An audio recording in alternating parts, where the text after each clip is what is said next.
സങ്കീർത്തനം 69. ദീനരോദനം. ദൈവമേ, എന്നെ രക്ഷിക്കണമേ. വെള്ളം എൻ്റെ കഴുത്തോളം എത്തിയിരിക്കുന്നു. കാലുറയ്ക്കാത്ത ആഴമുള്ള ചേറ്റിൽ ഞാൻ താഴുന്നു. ആഴമുള്ള ജലത്തിൽ ഞാൻ എത്തിയിരിക്കുന്നു. ജലം എൻ്റെ മേൽ കവിഞ്ഞൊഴുകുന്നു. കരഞ്ഞു കരഞ്ഞു ഞാൻ തളർന്നു. എൻ്റെ തൊണ്ട വരണ്ടു. ദൈവത്തെ കാത്തിരുന്ന എൻ്റെ കണ്ണുകൾ മങ്ങി. കാരണം കൂടാതെ എന്നെ എതിർക്കുന്നവർ എൻ്റെ തലമുടി ഇഴകളേക്കാൾ കൂടുതലാണ്. എന്നെ നശിപ്പിക്കാൻ ഒരുങ്ങിയവർ, നുണകൊണ്ട് എന്നെ ആക്രമിക്കുന്നവർ പ്രബലരാണ്. ഞാൻ മോഷ്ടിക്കാത്തത് തിരിച്ചു കൊടുക്കാനാവുമോ? കർത്താവേ, എൻ്റെ ഭോഷത്വം അവിടുന്ന് അറിയുന്നു. എൻ്റെ തെറ്റുകൾ അങ്ങയിൽ നിന്ന് മറഞ്ഞിരിക്കുന്നില്ല. സൈന്യങ്ങളുടെ ദൈവമായ കർത്താവേ, അങ്ങയിൽ പ്രത്യാശ വയ്ക്കുന്നവർ ഞാൻ മൂലം ലജ്ജിക്കാനിടയാക്കരുതേ. ഇസ്രയേലിൻ്റെ ദൈവമേ, അങ്ങയെ അന്വേഷിക്കുന്നവർ ഞാൻ മൂലം അപമാനിതരാകാൻ സമ്മതിക്കരുതേ. അങ്ങയെ പ്രതിയാണ് ഞാൻ നിന്ദനം സഹിച്ചതും ലജ്ജ എൻ്റെ മുഖത്തെ ആവരണം ചെയ്തതും. എൻ്റെ സഹോദരർക്ക് ഞാൻ അപരിചിതനും എൻ്റെ അമ്മയുടെ മക്കൾക്ക് ഞാൻ അന്യനുമായി തീർന്നു. അങ്ങയുടെ ആലയത്തെക്കുറിച്ചുള്ള തീഷ്ണത എന്നെ വിഴുങ്ങിക്കളഞ്ഞു. അങ്ങയെ നിന്ദിക്കുന്നവരുടെ നിന്ദനം എൻ്റെ മേൽ നിപതിച്ചു. ഉപവാസം കൊണ്ട് ഞാൻ എന്നെ തന്നെ വിനീതനാക്കി. അതും എനിക്ക് നിന്ദനത്തിന് കാരണമായി. ഞാൻ ചാക്കുടുത്തു. അതിനിമിത്തം ഞാൻ അവർക്ക് പഴമൊഴിയായി. നഗര കവാടത്തെങ്കിലിരിക്കുന്നവർക്ക് ഞാൻ സംസാര വിഷയമായി.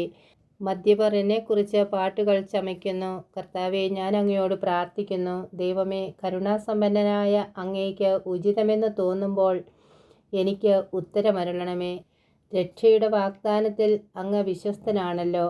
ഞാൻ ചേറിൽ മുങ്ങിപ്പോകാതെ എന്നെ രക്ഷിക്കണമേ. ശത്രുക്കളിൽ നിന്നും സമുദ്രത്തിൻ്റെ ആഴത്തിൽ നിന്നും എന്നെ മോചിപ്പിക്കണമേ. ജലം എൻ്റെ മേൽ കവിഞ്ഞൊഴുകാതിരിക്കട്ടെ. ആഴങ്ങൾ എന്നെ വിഴുങ്ങാതിരിക്കട്ടെ. പാതാളം എന്നെ മൂടിക്കളയാതിരിക്കട്ടെ. കർത്താവേ, എനിക്ക് ഉത്തരമരുളണമേ. അങ്ങയുടെ അചഞ്ചല സ്നേഹം അതിശ്രേഷ്ഠമാണല്ലോ. കരുണാസമ്പന്നനായ അവിടുന്ന് എന്നെ കടാക്ഷിക്കണമേ. അങ്ങയുടെ ദാസനിൽ നിന്ന് മുഖം മറയ്ക്കരുതേ. ഞാൻ കഷ്ടതയിൽ അകപ്പെട്ടു. വേഗം എനിക്ക് ഉത്തരമരുളണമേ. എൻ്റെ അടുത്ത് വന്ന് എന്നെ രക്ഷിക്കണമേ. ശത്രുക്കളിൽ നിന്ന് എന്നെ സ്വതന്ത്രനാക്കണമേ. ഞാൻ ഏറ്റ നിന്ദനവും ലജ്ജയും അപമാനവും അവിടുന്ന് അറിയുന്നു. എൻ്റെ ശത്രുക്കളെ അങ്ങേക്കറിയാമല്ലോ. നിന്ദനം എൻ്റെ ഹൃദയത്തെ തകർത്തു. ഞാൻ നൈരാശ്യത്തിലാണ്ടു. സഹതപിക്കുന്നവരുണ്ടോ എന്ന് ഞാൻ അന്വേഷിച്ചു. ആരെയും കണ്ടില്ല. ആശ്വസിപ്പിക്കുന്നവരുണ്ടോ എന്ന് നോക്കി. ആരും ഉണ്ടായിരുന്നില്ല. ഭക്ഷണമായി അവർ എനിക്ക് വിഷം തന്നു. ദാഹത്തിന് അവർ എനിക്ക് വിനാഗിരി തന്നു. അവരുടെ ഭക്ഷണമേശ അവർക്ക് കെണിയായി തീരട്ടെ. അവരുടെ യാഗോത്സവങ്ങൾ കുരുക്കായി തീരട്ടെ. അവർ കണ്ണ് ഇരുണ്ട് അന്ധരായി പോകട്ടെ. അവരുടെ അരക്കെട്ട് നിരന്തരം വിറകൊള്ളട്ടെ. അങ്ങയുടെ രോഷം അവരുടെ മേൽ വർഷിക്കണമേ. അങ്ങയുടെ കോപാഗ്നി അവരെ ഗ്രസിക്കട്ടെ. അവരുടെ താവളം ശൂന്യമായി പോകട്ടെ. അവരുടെ കൂടാരത്തിൽ ആരും വസിക്കാതിരിക്കട്ടെ. അവിടുന്ന് പ്രഹരിച്ചവനെ അവർ പീഡിപ്പിക്കുന്നു. അവിടുന്ന് മുറിവേൽപ്പിച്ചവനെ അവർ വീണ്ടും ദ്രോഹിക്കുന്നു. അവർക്ക് ശിക്ഷയ്ക്കുമേൽ ശിക്ഷ നൽകണമേ. അങ്ങയുടെ ശിക്ഷയിൽ നിന്ന് അവർക്ക് മോചനം ലഭിക്കാതിരിക്കട്ടെ. ജീവിക്കുന്നവരുടെ പുസ്തകത്തിൽ നിന്ന് അവരെ മായ്ച്ചു കളയണമേ. നീതിമാന്മാരുടെ കൂട്ടത്തിൽ അവരുടെ പേരെഴുതാൻ ഇടയാകാതിരിക്കട്ടെ.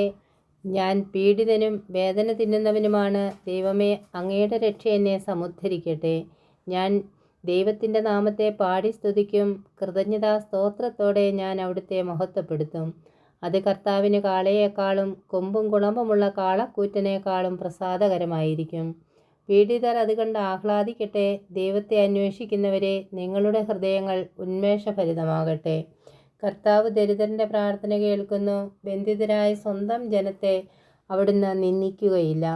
ആകാശവും ഭൂമിയും സമുദ്രങ്ങളും അവയിൽ സഞ്ചരിക്കുന്ന സമസ്തവും അവിടുത്തെ സ്തുതിക്കട്ടെ. ദൈവം സിയോനെ രക്ഷിക്കും. യൂദായുടെ നഗരങ്ങൾ പുതുക്കിപ്പണിയും. അവിടുത്തെ ദാസർ അതിൽ പാർത്ത് അത് കൈവശമാക്കും. അവിടുത്തെ ദാസന്മാരുടെ സന്തതികൾ അത് അവകാശമാക്കും. അവിടുത്തെ നാമത്തെ സ്നേഹിക്കുന്നവർ അതിൽ വസിക്കുകയും ചെയ്യും.